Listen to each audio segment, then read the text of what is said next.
ఓం శ్రీ గురుభ్యో నమః. ఓం శ్రీ సరస్వత్యై నమః. ఏవిబి సుబ్బారావు గారి ఆధ్యాత్మిక బృందం వారి సౌజన్యంతో వైశాఖ పురాణం 27వ అధ్యాయం కలిధర్మములు పితృముక్తి. నారద మహర్షి అంబరీష మహారాజునకు వైశాఖ మహిమనిట్లు వివరించుచున్నాడు. శృతదేవుని మాటలను విన్న శృతకీర్తి మహాముని, ఈ వైశాఖ మాసమున ఉత్తమములగు తిథులేవి, దానములలో ఉత్తమ దానములేవి, వీనిని ఎవరు లోకమున వ్యాపింపజేసిరి, దయ ఉంచి నాకు వివరముగా చెప్పగోరుదునని అడిగెను. అప్పుడు శృతదేవుడు, శృతకీర్తి మహారాజా, సూర్యుడు మేషరాశి యందుండగా వైశాఖ మాసమున వచ్చు 30 తిథులును ఉత్తమములే. కాని ఏకాదశి నాడు చేసిన పుణ్యకార్యము కోట్ల కొలది రెట్టింపుల పుణ్యమునిచ్చును. అన్ని దానములందును పుణ్యప్రదమైన దానమును చేయుట వలన ఫలితము, అన్ని తీర్థముల యందును స్నానమాడుట వలన వచ్చు పుణ్యము, వీనినన్నింటినీ వైశాఖ ఏకాదశి నాడు స్నానము చేయుట వలన పొందుచున్నాడు. ఆనాడు చేసిన స్నానము, దానము, తపము, హోమము, దేవతార్చన, సత్క్రియలు, హరికథా శ్రవణము ఇవన్నీయును సద్యోముక్తిదాయకములు సుమా. రోగము, దరిద్రము వీనికి లోబడి స్నానాధికమును చేయలేని వాడు శ్రీహరి కథను వినిన సర్వపుణ్య కార్యములను చేసినంత ఫలమును పొందును. పవిత్రమగు వైశాఖమందలి దినములను జలాశయములు దగ్గరగా నుండి శరీరము బాగున్నను స్నానాధికము చేయక గడిపిన వారు గోహత్య, కృతజ్ఞత, తల్లిదండ్రులకు ద్రోహము చేయుట, తనకు తానే అపకాహారం చేసుకొనుట మున్నగు వారిని చేసినంత పాపమునందును. శరీరారోగ్యము సరిగా లేనిచో శ్రీహరిని మనసును తలపవలెను. వైశాఖ మాస కాలము సద్గుణాకరము, పుణ్య ఫలప్రదము. సజ్జనులను దయావంతులు ఇట్టి పవిత్ర కాలమున శ్రీహరిని సేవింపవారెవరుందురు? ఎవరు ఉండరని భావము. దరిద్రులు, ధనవంతులు, కుంటివారు, గ్రుడ్డివారు, నపుంసకులు, విధవలు, విదురులు అంటే భార్య లేనివారు, స్త్రీలు, పురుషులు, బాలురు, యువకులు, వృద్ధులు, రోగిష్టివారు వీరందరూ యథాశక్తిగా ఆచరించి తరింపదగిన పుణ్యకాలము వైశాఖ మాస కాలము. సర్వధర్మ కార్య ఫల ప్రాప్తికిని మూలమైన వైశాఖ మాసమున ధర్మకార్యములను దానాదులను చేయువారును సర్వోత్తములు. ఇట్లి మిక్కిలి సులభములగు వైశాఖ మాస ధర్మములను ఆచరింపని వారు సులభముగా నరకలోకములను పాపాత్ములై చేరుదురు, సందేహము లేదు. పాలను తరచి సారభూతముగా వెన్నను తీసినట్లుగా సర్వ పాపములను హరించి సర్వ పుణ్యములనిచ్చు తిథిని చెప్పుదును వినుము. మేషరాశి యందు సూర్యుడుండగా పాపములు నివారించుచు పితృదేవతలకు మిక్కిలి ప్రీతిని కలిగించు తిథిని చెప్పుదును. ఆ తిథి నాడు పితృదేవతలకు తర్పణాది శ్రాద్ధమును చేసిన, గయలో 1,000,000 మార్లు పిండ ప్రదానం చేసిన పుణ్యఫలము కలుగును. ఈ విషయమున సావర్ణి మనువు భూమిని పరిపాలించుచుండగా నరకలోకమున పితృదేవతలకు చెందిన కథ ఒకటి పెద్దలు చెప్పినది కలదు వినుము. 30 కలియుగములు గడిచిన తరువాత సర్వధర్మ విహీనమగు ఆ నర్తదేశమున ధర్మవర్ణుడను బ్రాహ్మణుడు ఉండెను. 31వ కలియుగమున ప్రథమ పాదమున ప్రజలందరూ వర్ణధర్మములను విడిచి పాపకార్యముల యందు ఆసక్తులయ్యుండిరి. ఇట్టి పాప పంకిలమగు దేశమును విడిచి ధర్మవర్ణుడు పుష్కర క్షేత్రమున మౌన వ్రతముతో మునులు సత్రయాగమును చేయుచుండగా చూడబోయెను. కొందరు మునులు కూర్చొని పుణ్యకథా ప్రసంగములను చేయుచుండగా ధర్మవర్ణుడు అచ్చటికి చేరెను. అచ్చటనున్న మునులు కర్మల యందు ఆసక్తి గలవారై యుగమును మెచ్చుచు ఇట్లనిరి: కృతయుగమున సంవత్సర కాలమున నియమనిష్టలతో భక్తి శ్రద్ధలతో చేసిన వచ్చునంతటి పుణ్యము త్రేతాయుగమున 1 మాసము చేసిన వచ్చును. ద్వాపర యుగమున 1 పక్షము చేసినంతటి పుణ్యము వచ్చును. కానీ దానికి 10 రెట్లు పుణ్యము కలియుగమున శ్రీ మహావిష్ణువును స్మరించిన వచ్చును. కావున కలియుగమున చేసిన పుణ్యము 1,000,000 గుణితము. దయాపుణ్యములు, దాన ధర్మములు లేని ఈ కలియుగమున శ్రీహరిని ఒక్కమారు స్మరించి దానమును చేసినచో కరువు కాలమున అన్నదానము చేసిన వాని వలె పుణ్యలోకములకు పోవుదురు అని అనుకొనుచుండిరి. ఆ సమయమున నారదుడు అచటకు వచ్చెను. అతడు ఆ మునుల మాటలను విని ఒక చేతితో శిష్ణమును మరొక చేతితో నాలుకను పట్టుకొని నవ్వుచూ నాట్యము చేయసాగెను. అచటనున్న మునులు ఇట్లేల చేయుచున్నావని అడగగా నారదుడు ఇట్లనెను: మీరిప్పుడు చెప్పిన మాటలను బట్టి కలియుగము వచ్చినదని తెలిసి ఆనందమును పట్టలేక నాట్యమాడుచు నవ్వుచున్నాను. మనము అదృష్టవంతులము. స్వల్ప ప్రయాసతో అధిక పుణ్యమునిచ్చు గొప్ప యుగము కలియుగము. ఈ కలియుగమున స్మరణము చేతనే సంతోషించి కేశవుడు క్లేశముల నశింపజేయుననిన సంతోషము ఆపుకొనలేకపోతిని. మీకొక విషయమును చెప్పుచున్నాను వినుడు. శిష్ణమును నిగ్రహించుట కష్టము, అనగా సంభోగాభిలాషను నిగ్రహించుకొనుట కష్టము. నాలుకను రుచి చూచుటను నిగ్రహించుట కష్టము, అనగా తిండిపై ధ్యాసను తగ్గించుకొనుట కష్టము. కలియుగమున భోగాభిలాష, తిండి ధ్యాస వీని నిగ్రహించుకొనుట మిక్కిలి కష్టము. కావున నేను శిష్ణమును నాలుకను పట్టుకొంటి అని నారదుడు వివరించెను. మరియు ఇట్లనెను: శిష్ణమును జువ్వను నిగ్రహించుకున్నచో పరమాత్మయగు శ్రీహరి దయ ఈ యుగమున సులభ సాధ్యము. కలియుగమున భారతదేశము వేద ధర్మములను విడిచి ఆచార వ్యవహార శూన్యమైనది. కావున మీరీ దేశమును విడిచి ఎచ్చటికైనా వెళ్ళుడు. నారదుని మాటలను విని యజ్ఞాంతమున వారందరూ తమకిష్టమైన ప్రదేశములకు వెళ్ళిరి. ధర్మవర్ణుడును భూమిని విడిచి మరియొక చోట నుండెను. కొంతకాలమైన తర్వాత వానికి భూలోకం ఎట్లున్నదో చూడవలెనని అనిపించెను. తేజశ్శాలియు వ్రతమహితుడు అగు నతడు దండ కమండలములను జటావల్కలములను ధరించి కలియుగ విచిత్రములను చూడదలచి భూలోకమునకు వచ్చెను. భూలోకమున జనులు వేద బాహ్యమైన ప్రవర్తన కలిగి పాపములను ఆచరించుచు దుష్టులయ్యుండిరి.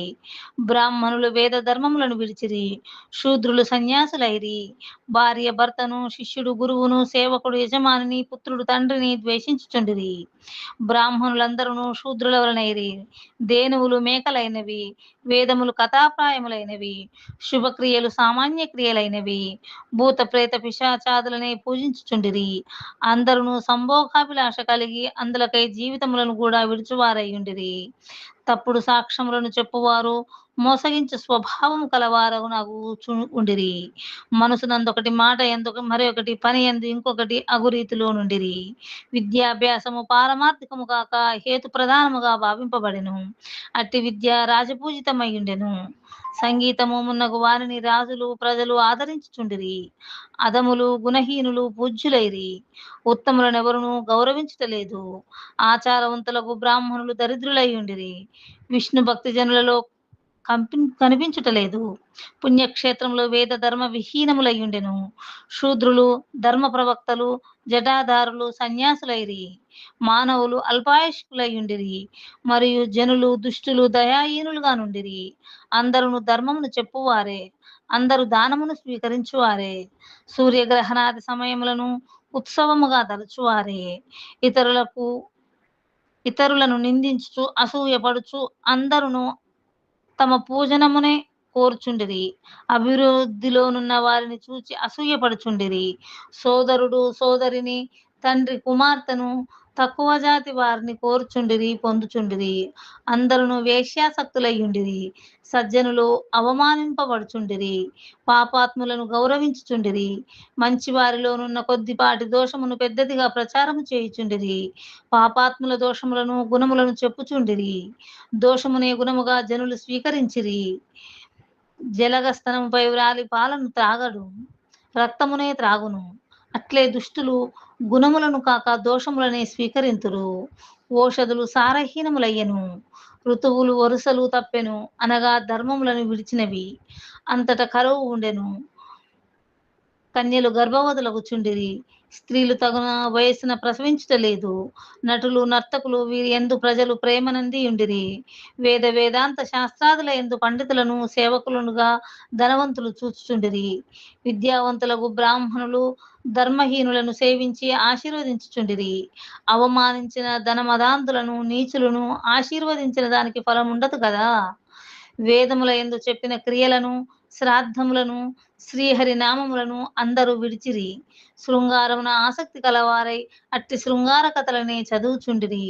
విష్ణు సేవ, శాస్త్ర చర్చ, యాగదీక్ష, కొద్దిపాటి వివేకము, తీర్థయాత్ర, దాన ధర్మములు కలిగి కలియుగమున ఎచటను లేవు. ఇది మిక్కిలి చిత్రముగా నుండెను. ధర్మవర్ణుడు భూలోకమునున్న కలియుగ విధానమును చూచి మిక్కిలి భయపడెను. పాపమును చేయుట వలన వంశనాశమును గమనించి మరియొక ద్వీపమునకు పోయెను. అన్ని ద్వీపములను చూచి పితృలోకమును చూడబోయెను. అచటనున్న వారు కష్టతరములగు పనులను చేయుచు మిక్కిలి శ్రమపడుచుండిరి. క్రింద పడి ఏడ్చుచుండిరి. చీకటి గల మాలిలో పడి గడ్డి పరకను పట్టుకొని నూతిలో పడకుండా వేలాడుచుండిరి. వారికి క్రింద భయంకరమగు చీకటి ఉండెను. ఇంతకన్నా భయంకర విషయమును చూచెను. ఒక ఎలుక పితృదేవతలు పట్టుకొని వ్రేలాడుచున్న గడ్డి పరకను 3 వంతులు కొరికివేసెను. గడ్డి పరకను పట్టుకొని వ్రేలాడు పితృదేవతలు కిందనున్న భయంకరమగు అగాధమును చూచి పైన ఎలుక గడ్డిని కొరికివేయుటను చూచి దీనులై దుఃఖించుచుండిరి. ధర్మవర్ణుడును దీనులై ఉన్న వారిని చూచి జాలిపడి మీరీ నూతినందు ఎట్లు పడిరి? ఎట్టి కర్మను చేయుటచే మీకిట్టి పరిస్థితి కలిగెను? మీరే వంశము వారు? మీకు విముక్తి కలుగు మార్గం ఏమైనా ఉన్నదా? నాకు చెప్పుడు. చేతనగు సహాయమును చేయుదును అని అడిగెను. అప్పుడు వారు ఓయి మేము శ్రీవత్స గోత్రీయులము. భూలోకమున మా వంశమున సంతానము లేదు. అందువలన పిండములు శ్రాద్ధములను లేక దీనులమై బాధపడుచున్నాము. మేము చేసిన పాపములచే మా వంశము సంతానము లేకయున్నది.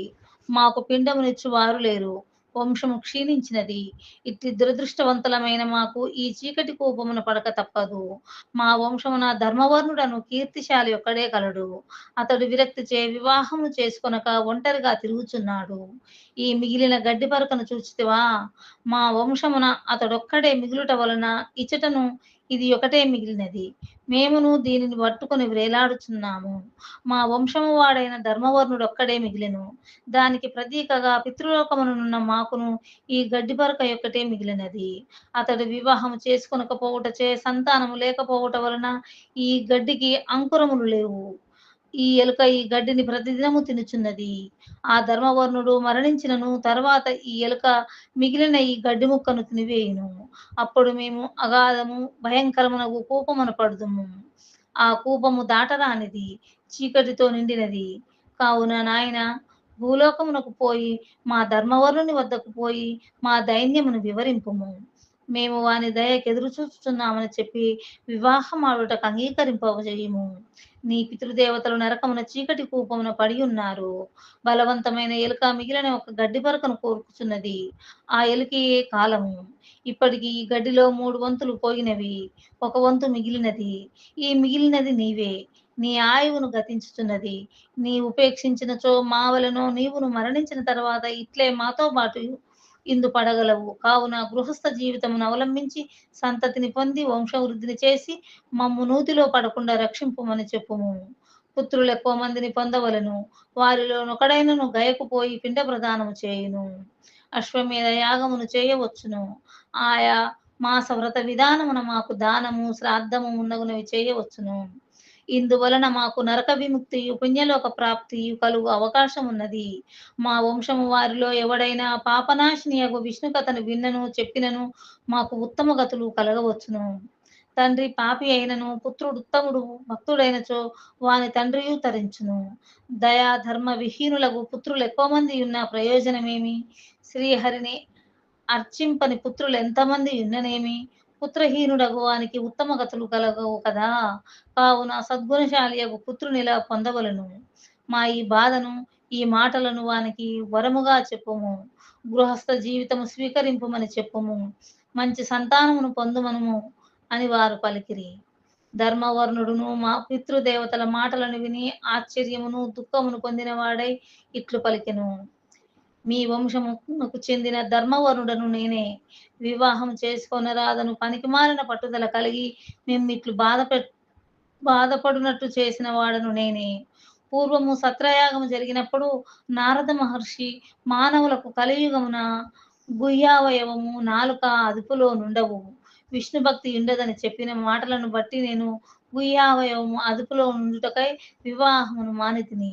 కలియుగమున పాపభూయిష్ఠులకు జనుల సాంగత్యము ఇష్టము లేక ద్వీపాంతరమున వసించుచుంటిని. ఇప్పటికి కలియుగము 3 పాదములు గడిచినవి. 4వ పాదమున కూడా చాలా వరకు గడిచినది. నేను మీ బాధ నెరుగను. మేమిట్లు బాధలకు గురి చేసిన నా జన్మ వ్యర్థము. మీ కులమున పుట్టి మీకు తీర్చవలసిన రుణమును తీర్చలేకపోతిని. విష్ణువును, పితృదేవతలను, ఋషులను పూజింపని వాని జన్మ వ్యర్థము. వాని ఉనికి భూమికే భారము. నేను మీ ఆజ్ఞను పాటించి వివాహమాడుదును. కలి బాధలు కలగకుండా, సంసార బాధలు లేకుండా మీ పుత్రుడనై నేను మీకు చేయవలసిన కార్యములను ఆజ్ఞాపింపుడని ప్రార్థించెను. ధర్మవర్ణుని పితృదేవతలు వాని మాటలను విని కొంత ఊరటను పొంది, నాయనా నీ పితృదేవతల పరిస్థితిని చూసితివి కదా! సంతానము లేకపోవుటచే గడ్డి పరకను పట్టుకొని ఎట్లు వేలాడుచున్నామో చూచితివి కదా! విష్ణు కథలయందు ఆసక్తి, అనురక్తి, స్మరణము, సదాచార సంపన్నత కలవారిని కలి పీడింపడు. శ్రీహరి స్వరూపమగు సాలగ్రామశిల గాని, భారతము గాని ఇంటి అందున్నచో కలి వారిని బాధింపడు. వైశాఖ వ్రతము, మాఘ స్నాన వ్రతము, కార్తీక దీపదానము పాటించు వారిని కలి విడుచును. ప్రతిదినము పాపహరము, ముక్తిప్రదమునగు శ్రీహరి కథను విన్నచో కలి వారిని పీడింపడు. వైశ్వదేవము, తులసి, గోవు ఉన్న ఇంటిని కలి బాధింపడు. ఇట్టివి లేని చోట నుండకుము. నాయనా త్వరగా భూలోకమునకు పొమ్ము. ప్రస్తుతం వైశాఖ మాసం గడుస్తున్నది. సూర్యుడు అందరికిని ఉపకారం చేయవలనని మేషరాశి అందున్నాడు. ఈ నెలలోని 30 తిథులను పుణ్యప్రదములే. ప్రతి తిథి యందు చేసిన పుణ్యము అత్యధిక ఫలమునిచ్చును. చైత్ర బహుళ అమావాస్య మానవులకు ముక్తినిచ్చినది. పితృదేవతలకు ప్రియమైనది. విముక్తిని ఇచ్చినది. ఆనాడు పితృదేవతలకు శ్రాద్ధము చేయవలెను. జలపూర్ణమగు కలుషమునిచ్చి పిండ ప్రదానము చేసినచో గయాక్షేత్రమును చేసిన దానికి 1,000,000 రెట్ల ఫలితము ఇచ్చును. చైత్ర అమావాస్య నాడు శక్తి లేనిచో కూరతోనైన శ్రాద్ధము చేయవచ్చును. ఆనాడు సుగంధ పానకము గల కలశమును దానమియ్యని వాడు, పితృహత్య చేసిన వాడు, ఆనాడు చల్లని పానీయమునిచ్చి శ్రాద్ధము చేసినచో పితృదేవతలపై అమృత వర్షము కురియును.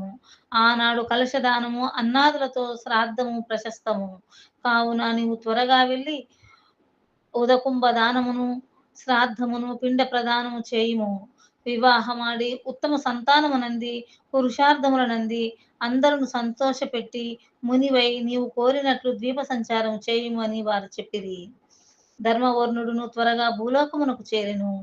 చైత్ర బహుళ అమావాస్య నాడు ప్రాతకాల స్నానము, పితృదేవతలు చెప్పినట్లు జల కలశదానము, శ్రాద్ధము మున్నగు వానిని చేసెను.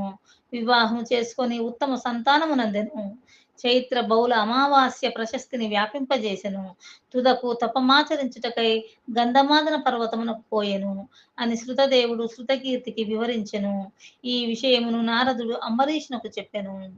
వైశాఖ పురాణం 27వ అధ్యాయము సంపూర్ణం. సర్వం శ్రీకృష్ణార్పణమస్తు.